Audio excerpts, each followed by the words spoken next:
అన్వేషణ అనే ఓ ప్రపంచ యాత్రికుడు ముస్లిముల గురించి మరియు ఖురాన్ గురించి చాలా తప్పుడు వ్యాఖ్యలు చేయడం జరిగింది.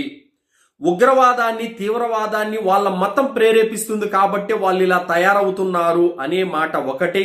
కుక్కలు, పందులు ఏ విధంగా పిల్లల్ని కంటాయో ఆ విధంగా ముస్లిములు పిల్లల్ని కంటారు, తద్వారా దేశ జనాభా పెరిగిపోతుంది అనేటటువంటి మాట ఒకటి. ఈ రెండు వాక్యాలు అభ్యంతరకరమైనటువంటి వ్యాఖ్యలు చేయడం జరిగింది. నా అన్వేషణ అనేటటువంటి ఓ మూర్ఖుడా, ఉన్నట్టుండి కొత్తగా ఈ అవతారం ఏంటి? ఉన్నట్టుండి ఒక మతం మీద ఎంత విష ప్రచారం చేయటానికి కారణం ఏమిటి? నీకెవరైనా ఈ విధంగా ముస్లిముల మీద విష ప్రచారం చెయ్యి, నీకు మంచి మంచి పదవులు ఇస్తామని ఎవరైనా ఆశ చూపించారా? లేకపోతే ముస్లిముల గురించి ఈ విధంగా దుష్ప్రచారం చెయ్యి, మాకు లాభాన్ని చేకూర్చు, తద్వారా నీకు మంచి అమౌంట్ ఇస్తామని ఎవరైనా నీతో బేరమాడారా, లొంగ తీసుకున్నారా? మరి లేకపోతే ఇప్పుడున్న పాపులారిటీ సరిపోవడం లేదు, ఇంకా నా పాపులారిటీ పెంచుకోవాలి, నేను ఇంకా హైలైట్ అయిపోవాలని ఏమైనా దురాశ ఏమైనా కలిగిందా? ఎందుకంటే గతంలో ముస్లిముల మీద దుష్ప్రచారం చేసినటువంటి వారు మంచి మంచి పదవులు పొంది ఉన్నారు.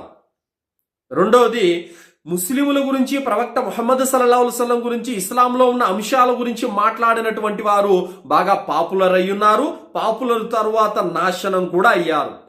పోనీ ఈ విధంగా నీకేమైనా దుర్బుద్ధి పుట్టిందా?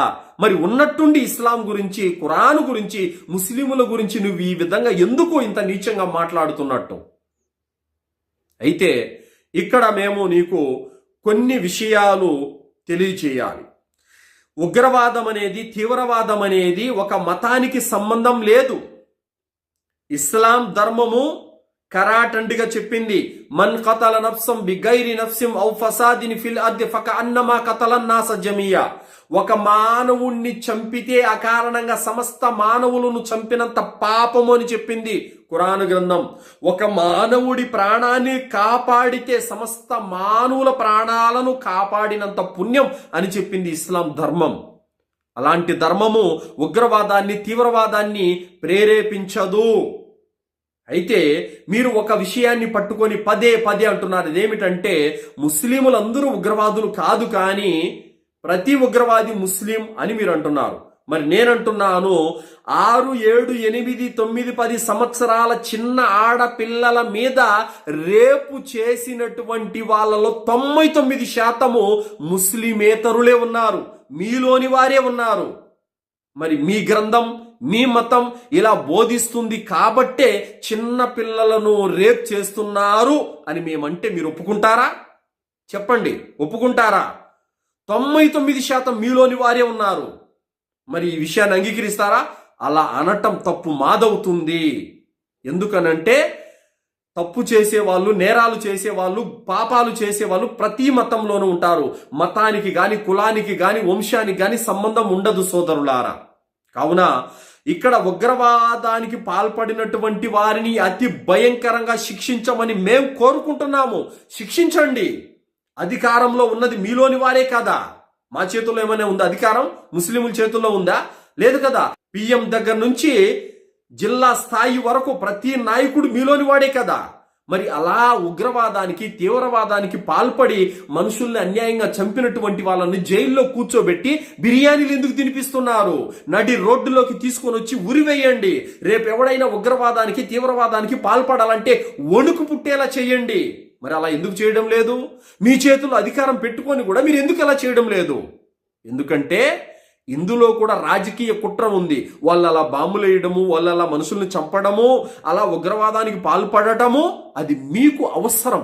మీరు అధికారాలు పొందడానికి, మీ కుర్చీలు కాపాడుకోవడానికి అవసరం అది. అందుకే మీరు వాళ్ళని ఉరితీయరు, వాళ్ళని శిక్షించరు, చక్కగా జైల్లో పెట్టి మేపుతూ ఉంటారు.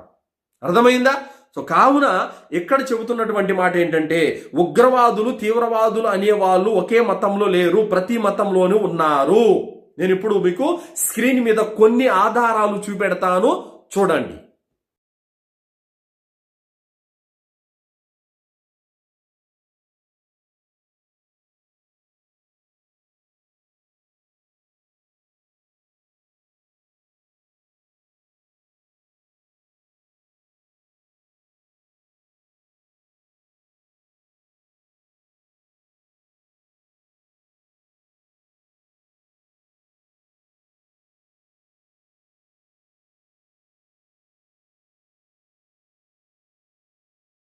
చూశారు కదా సోదరులారా, వీళ్ళంతా ఎవరు?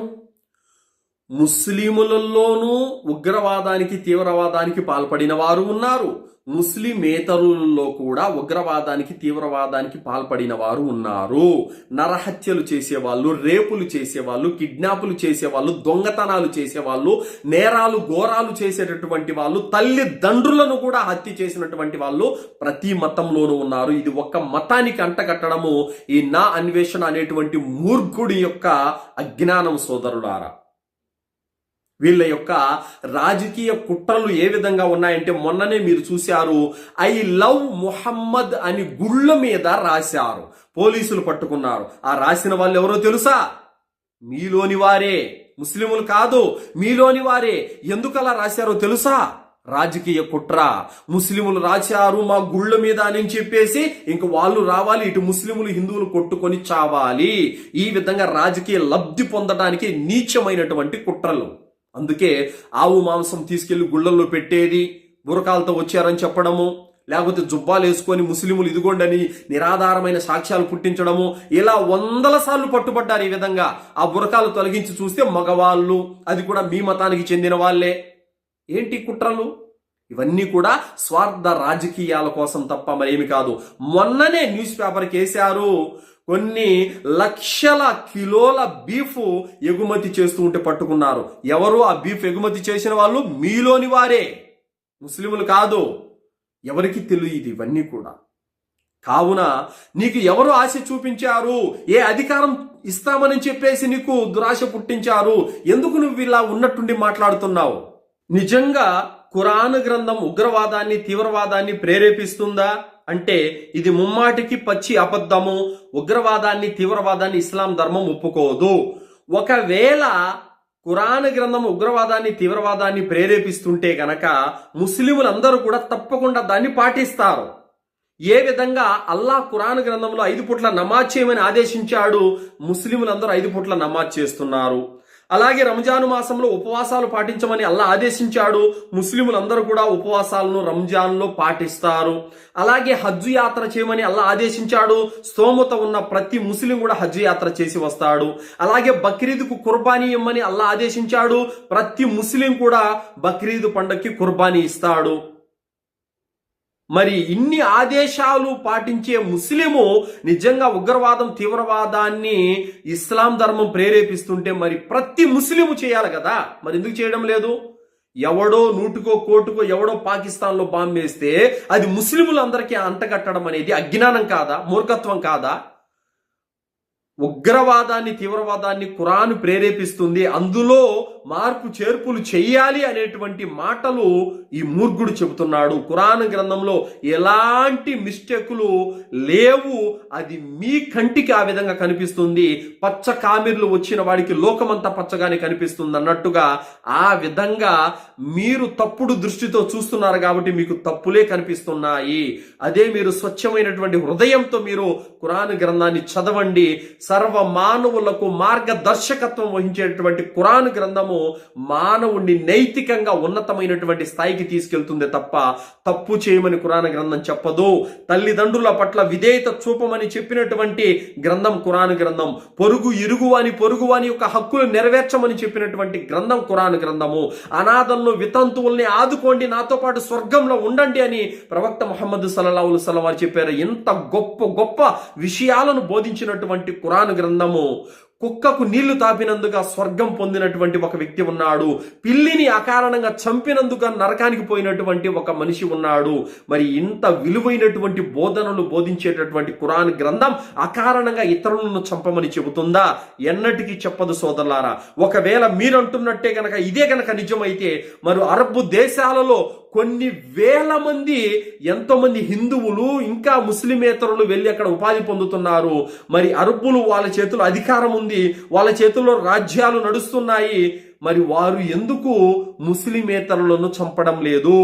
మీరనే మాటే కనుక నిజమైతే అరబ్బు దేశాలలో ఉపాధి పొందుతున్న వారిని వారు చంపాలి కదా, మరి ఎందుకు చంపడం లేదు చెప్పండి.